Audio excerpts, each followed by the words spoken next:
Olá, pessoal. Eu sou a Evelyn Araripe, eu sou educadora ambiental, e educadora climática. Trabalho com projetos de educação climática há quase 15 anos. Sou a fundadora da Plant for the Planet no Brasil e uma das fundadoras da Youth Climate Leaders. E hoje eu fui convidada para falar um pouquinho para vocês sobre justiça climática, que é um tema muito importante quando a gente fala de juventudes e mudanças climáticas. Eu costumo dizer, eu costumo brincar, né, para a gente visualizar o que que significa a justiça climática, que é pensar assim: vamos num restaurante, a gente foi com um grupo de amigos para um restaurante, para um bar. Então a gente chegou lá. As pessoas consumiram de formas diferentes. Então, teve uma pessoa que tomou só uma água e não comeu nada, teve outra que tomou uma cerveja, pediu um prato, pediu sobremesa, tem outro que, né, sei lá, tomou só um suco e comeu um petisquinho, enfim, as pessoas consumiram de formas muito diferentes. E a hora que chega a conta, como que a gente divide essa conta? É justo que todo mundo pague igualmente, sendo que consumiram de formas diferentes? Ou é justo que cada um pague, né, o que consumiu? Então, essa é um pouco a discussão por trás da justiça climática. Tem muita discussão sobre financiamento, então, quem é que vai pagar essa conta? Né? E também que tem sido as pessoas mais impactadas pelas mudanças climáticas, que não são necessariamente as pessoas que causaram as mudanças climáticas. Então, eu organizei alguns slides que a gente usa em usou em algumas atividades da Plant for the Planet no Brasil, é, e para tentar ilustrar e explicar um pouco melhor isso para vocês, tá bom? Então, aqui, né, tá uma tabela que é um pouco isso do que eu falei, da divisão da conta, né? Então, se a gente olhar por aqui as emissões de gases de efeito estufa por pessoa, né? No Brasil, essa média é 7,8 toneladas por ano.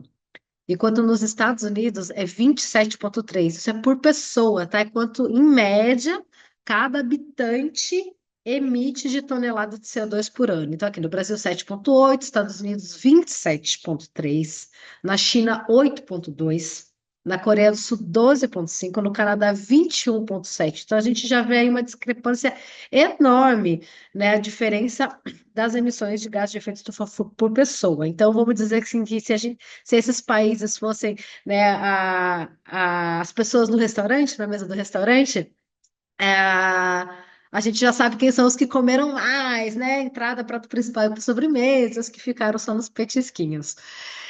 Então, assim, mas ter uma noção quando a gente fala de toneladas, né? O que são toneladas de CO2? Então, no caso dos Estados Unidos, né? Que a gente viu que são 27 toneladas de CO2 por pessoa. Isso significa mais ou menos dois ônibus, né, de transporte público, mais 7 carros populares. Então pensa assim, 2 ônibus mais 7 carros juntos por pessoa, né? E se a gente for ver no Brasil, né, as 7,8 toneladas do Brasil, isso é equivalente a 131 capivaras de 60 quilos. Então, pensa aquele monte de capivara, 131 por pessoa, emissão por pessoa. É, Então, e aí existem várias outras formas da gente olhar isso, né? Então, vamos olhar o mundo por áreas terrestres. Então, o mundo, esse é o mapa do mundo, né? E a gente tem os territórios, cada um com seus tamanhos, né? Isso é a forma como a gente conhece o mundo. Mas e se a gente dividisse o mundo por carros, por quantidade de carros circulando nesses países? Como será que seria o mapa do mundo? Ele seria isso. Então, vocês veem, a Europa fica gigante, porque tem muito carro, os Estados Unidos também, o Japão também, né? Em outros países, por exemplo, a África praticamente desaparece. Mas se a gente fosse pensar o mundo, o tamanho do mundo, a distribuição do espaço do mundo, por pessoas com menos de R$ 100 por mês, né? Pessoas que vivem ali abaixo da linha da pobreza, né? Como ficaria o mapa do mundo? E se a gente fosse olhar para o mapa do mundo pela concentração de dinheiro, né? Quem são as nações que concentram mais dinheiro, enfim, mais recursos em forma de dinheiro, não recursos naturais, né? Então, pensando em dinheiro mesmo, como fica, né, o mapa do nosso planeta. E se a gente for pensar o mundo pela população? Então veja aí que também dá uma alterada, né? Onde tem mais pessoas, onde tem menos pessoas. E se a gente for olhar pelas emissões de CO2, pelas emissões de gases de efeito estufa, como fica esse mundo?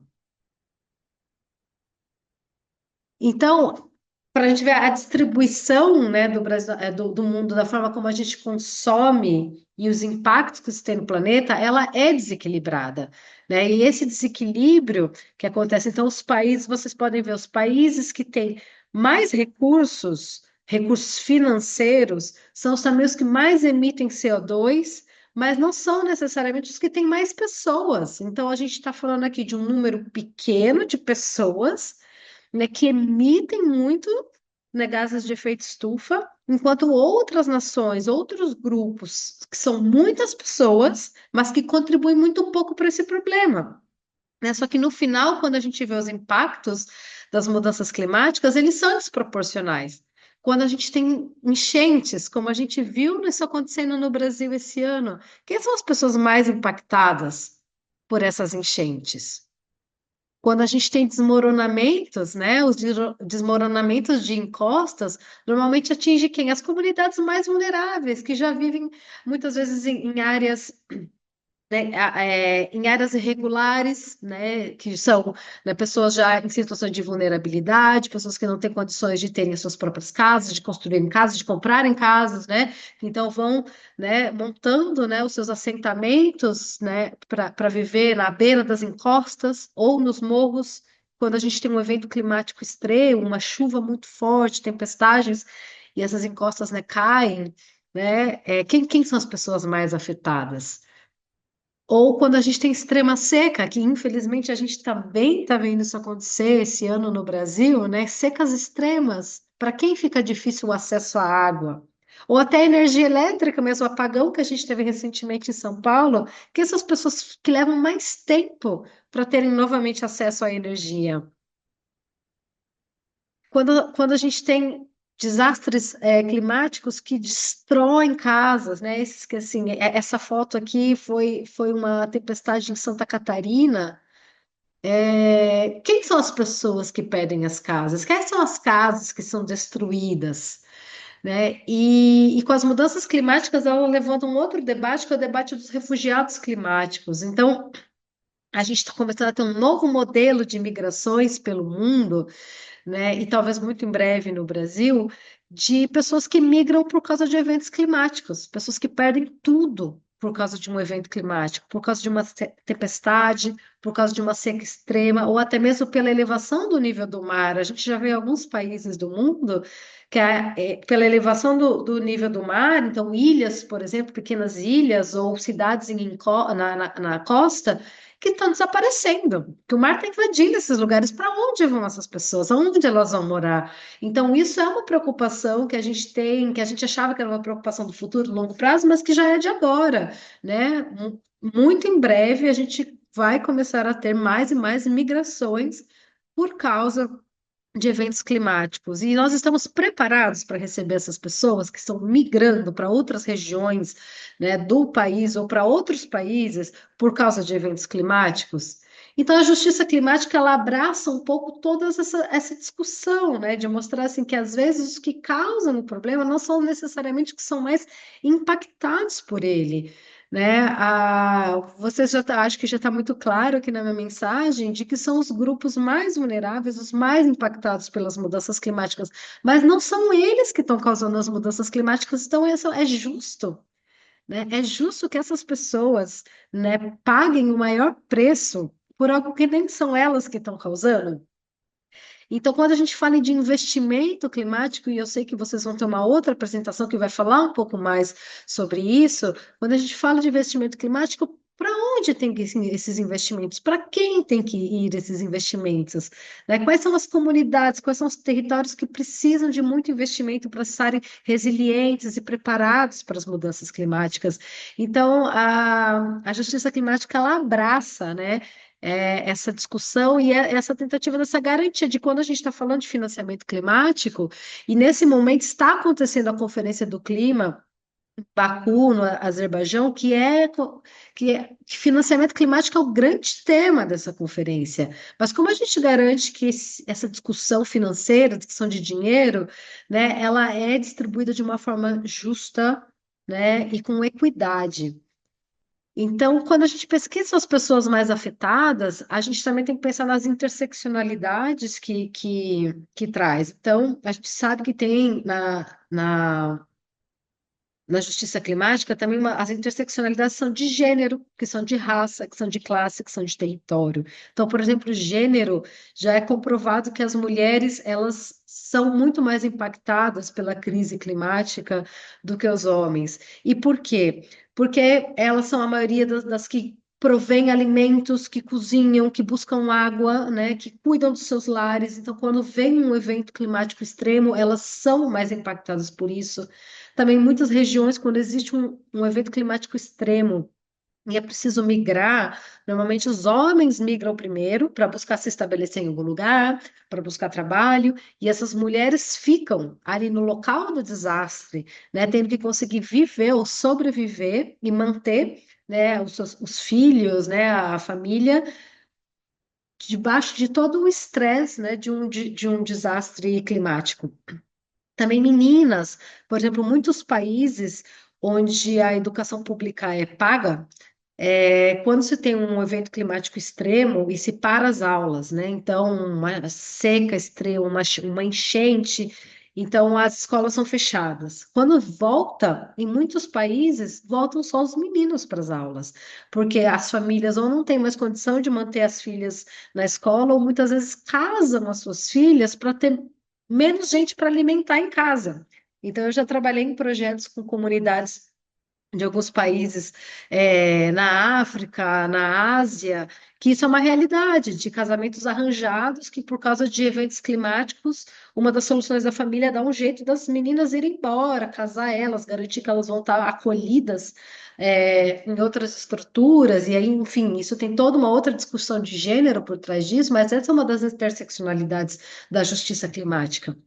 Questão de raça, né? Racismo ambiental, a gente fala, não dá para discutir justiça climática sem discutir racismo ambiental, porque quando, de novo, a gente discute e pensa quem são as pessoas mais impactadas pelas mudanças climáticas, e a gente fala, são os grupos mais vulneráveis. Se a gente olhasse no Brasil, quem são os grupos mais vulneráveis? Né? São as pessoas pretas, né? Que são as mais estigmatizadas, né, que estão vivendo nessas localidades mais vulneráveis e que são mais impactadas. Então tem uma interseccionalidade de raça quando a gente fala de justiça climática. As pessoas mais pobres, né, com menos recursos, elas são mais impactadas. E sim, tem territórios. Se a gente olhar para o Brasil, norte a sul, leste a oeste, a gente sabe que tem diferenças, e diferenças inclusive de investimento e de infraestrutura. Então, como que eu vou falar assim, essa crise climática, né, a forma como ela acontece na Amazônia, ela é diferente da forma como ela vai acontecer, talvez, no sul e no sudeste, ou no nordeste. E também a forma assim, dos recursos, como eles são alocados, ou como cada região está preparada, acesso à água, acesso à energia, né, acesso ao socorro imediato, né, no caso de um evento climático extremo. Então, todas essas interseccionalidades precisam ser lembradas e consideradas quando a gente está falando de justiça climática. Então, resumindo, eu diria que justiça climática ela significa essa transição para sociedades resilientes, sociedades preparadas. Então, as mudanças climáticas elas já existem, elas já estão aí. A gente está vivendo elas literalmente na pele, né? Então, como a gente se prepara para ela, como que a gente evita o que a gente conseguir evitar, mas como a gente se prepara e se adapta, porque já está acontecendo e o que vai acontecer, a gente sabe o que vai acontecer. A gente sabe que nós vamos ter mais eventos climáticos extremos, nós vamos ter mais alagamento, nós vamos ter mais secas. Então, como a gente prepara as sociedades para serem resilientes e estarem preparadas para esses eventos climáticos, né? Tem uma crise climática resiliente, uma crise climática com equidade. Então, a equidade, eu digo assim, é que atendendo, né, às demandas e necessidades dos diferentes grupos que vivem e sentem a crise climática. Então, equidade é diferente de igualdade, né? Eu costumo usar como exemplo, por exemplo, se eu falar, igualdade seria assim, eu quero que todo mundo ande de bicicleta, eu dou uma bicicleta igual para todo mundo, só que tem pessoas que são mais altas, tem pessoas que são mais baixas, tem pessoas que têm dificuldade de mobilidade, de locomoção, então eu não posso dar a mesma bicicleta para todo mundo, ela tem que ser do tamanho, né, ou atendendo ali às necessidades de locomoção de cada pessoa. Isso é equidade. Equidade é você garantir que todos tenham acesso a esse direito, né, a esse cuidado, a esse preparo, mas que esse direito responda às necessidades também individuais ou territoriais que essas pessoas e esses grupos têm, né? Então, justiça climática, eu acho que é isso, é resiliência à crise climática com equidade e sem deixar ninguém para trás. E aí, por último, eu queria destacar o poder das crianças e dos jovens. Eu acho que a juventude, né, ela é, né, conhecida, ela é entendida ou vista, né, como um agente social, como um rebelde, é de onde vem aquela rebeldia, né, vontade de mudar, né, de lutar contra desigualdades, contra o autoritarismo. Se a gente olhar ao longo da história, né, foram muitos movimentos juvenis, né, que lutaram para que a gente fosse um país democrático, por exemplo. Então, eu gosto de destacar isso, que nós temos historicamente muitos jovens, né, já lutando, né, para mudar a nossa história.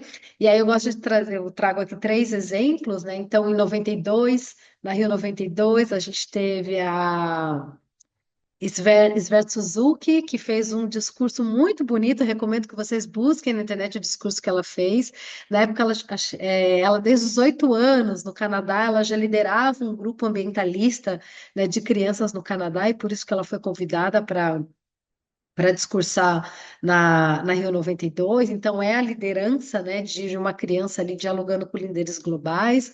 Mais recentemente, vocês devem, né, conhecer a Greta Thunberg, que em 2018 criou o Fridays for Future, né, as greves climáticas pelo clima, que também tem movimentos espalhados no Brasil inteiro, né, de fazer as greves, as paralisações, né, de não ir para a escola, para protestar, né,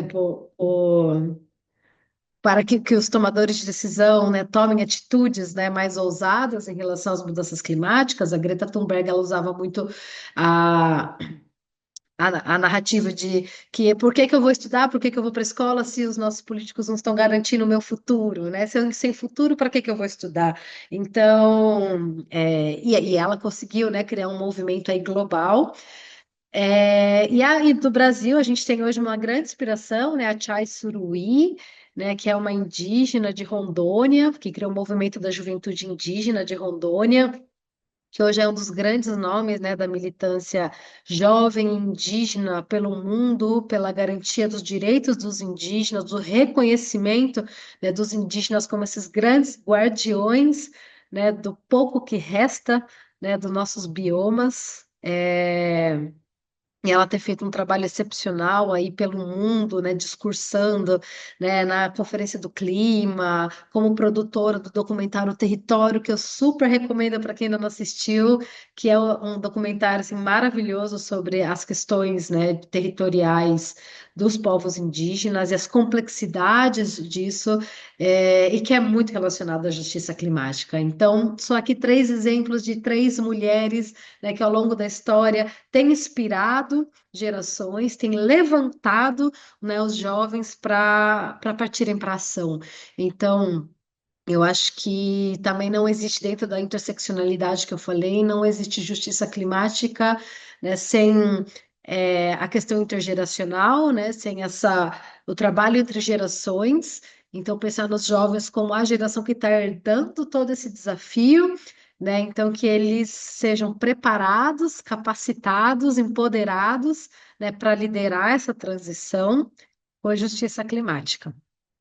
Então, eu acho que era isso que eu tinha para compartilhar com vocês hoje, né, de reflexão sobre a crise climática. Eu espero que vocês tenham aí uma excelente conferência. Gostaria muito aí de estar aí com vocês, muito curiosa, tenho um carinho muito grande por São Carlos, que é onde eu fiz meu mestrado, é onde eu estou terminando meu doutorado na UFSCar, na área de educação e ciências. E eu espero que vocês tenham aí uma conferência muito produtiva, ok? Então, um abração, pessoal.